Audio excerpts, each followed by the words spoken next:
আপোনালোকে জানে যে যোৱা 15 মাৰ্চত অসমৰ বিধানসভা কেবিনেটত চাওতালসকলক চাহ জনজাতি জাতীয় সন্মিলনৰ যোগেদি যিটো চাওতালসকলক জাতীয় প্ৰমাণপত্ৰ দিয়াৰ কাৰণে অসম চৰকাৰে ব্যৱস্থা কৰিছে আৰু তাৰ লগে লগে অসম চাহ জনজাতীয় জাতীয় সন্মিলনীৰ সভাপতি প্ৰাক্তন মন্ত্ৰী পৃথিৱী মাঝিক দায়িত্ব দি পেলাই যিটো তেখেতসকলে জাতীয় পৰিচয় দিয়াৰ কাৰণে ব্যৱস্থা কৰিছে হয়তো ছাত্ৰ সন্থাই আজি তাক ধিক্কাৰ দিছোঁ।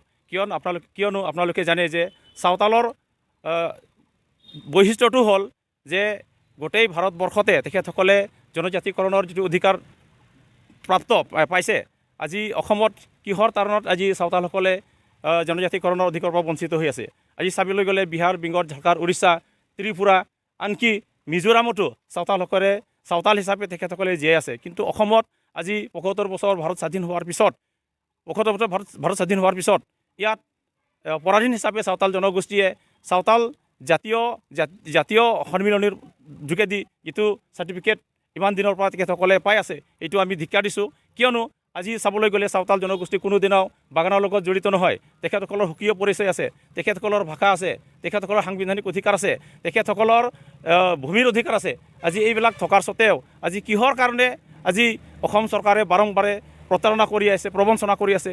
আজি এনেকুৱা এটা ভাবুকি ওলাই পৰিছে যে আমি চাবলৈ গ'লে ভাৰত স্বাধীন হোৱাৰ আগত ইংৰাজসকলে যেনেকৈ চাওতালসকলক 30,000 চাওতালসকলক মাৰি চুৰমাৰ কৰিলে, তেখেতসকলৰ অধিকাৰৰ পৰা বঞ্চিত কৰিলে। তাৰপিছত অসমত বিভিন্ন উগ্ৰপন্থীবিলাকসকলে চাওতালসকলক নিশেষ কৰি পেলালে। তাৰ লগে লগে আজিৰ তাৰিখত চাবলৈ গ'লে অসম চৰকাৰে জাতিটোক নিশেষ কৰিবৰ কাৰণে যিটো প্ৰতিক্ৰিয়া চলাইছে, আমি নিঃসন্দেহে ক'ব পাৰিছোঁ যে অসম চৰকাৰ সেই সময়ৰ ব্ৰিটিছ শাসন আৰু এই 96 চনৰ পৰা 2000 চনৰ যিটো উগ্ৰপন্থীৰ যিটো প্ৰভুত্ব, তাত কিন্তু অসম চৰকাৰৰ কোনো ধৰণৰ বিভাজন নাই, কোনো ধৰণৰ পাৰ্থক্য নাই। আমি একেবাৰে ক'ব বিচাৰিছোঁ, কাৰণ এটা জাতি জনগোষ্ঠীক নিশেষ কৰাটো এটা কিমান ডাঙৰ অপৰাধ হয় সেইটো অসম চৰকাৰে বুজি পাব লাগিছিল।